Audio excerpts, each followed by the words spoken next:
dili magkumpiyansa. Muna ako second nga gusto na ako sa akong self nga i-normalize this 2026. Ngayon nakaabot man ka ana, ma'am, kanang mga dili magkumpiyansa. Kay anim good guys, the other day, at charter day, there is among lugar. Di na ako mag-mention kung among lugar.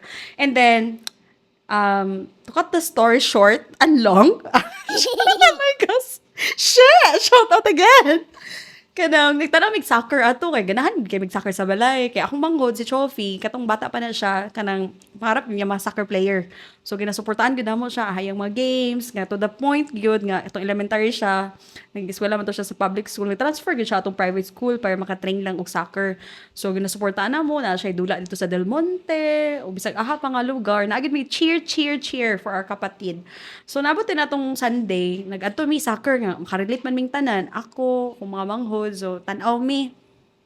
Ang nagdula to na ka team, itago na lang natin sa pangalang Team A versus Team B. Dahil si Trophy bilang soccer player, sa Team A, kaila siya nga, lalakati, si Kuya Kuan man at Kuan gina siya ti, kanang pro na siya karon nga soccer player. Yung katong isa, alakati, sa university na siya, sa sikat na university sa Manila, ga-play, ani nga team. So, dito sa isa ka team, makaingon jud ko nga kanang, mga bigatin, mga experience-wise, layo na ilang naabot sa soccer. So, makaingon ko nga kanang, akong aritis, mga romancer, natago ko. So, makaingon ko nga kanang, nasa advantage ba? Natagak yun siya, ako yung choice ni.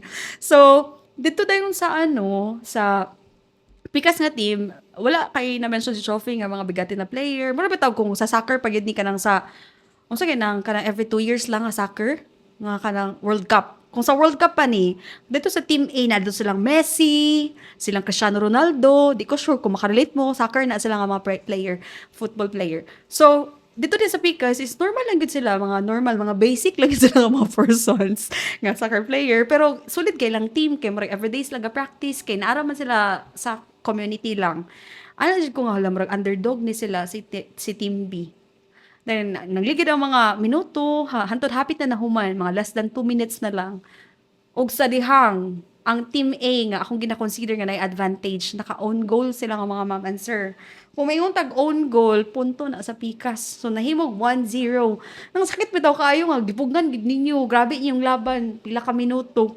Nya, nikalit lang dayon nga, nakashoot, ikaw pag yun, nya, punto sa kalaban, kay own goal. Sumoto ka nang sakit siya pamatiun ba nga kamuunta ang naa sa advantage na part niya tungod kay kanang nagkumpiyansa ka ang Pikas ang nakapuntos dili lang siguro na siya applicable lang sa dula no apil pud sa atong life natay mga butang di ba kay ana pa sa Bible the enemy came to steal, kill and destroy.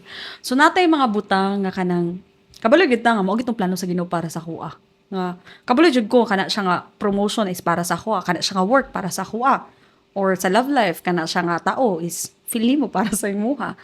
Pero kanang nagkumpiyansa bitaw ka nga kung sa una pa nga naidula nga pera o bayong kanang pera na naging bato pa ana ba. So let's claim what God has for us ana ba. Let's stand on our ground. Hindi na to hayaan ang enemy, the devil na kwaon kung sa ang butang that God fought for us on the cross.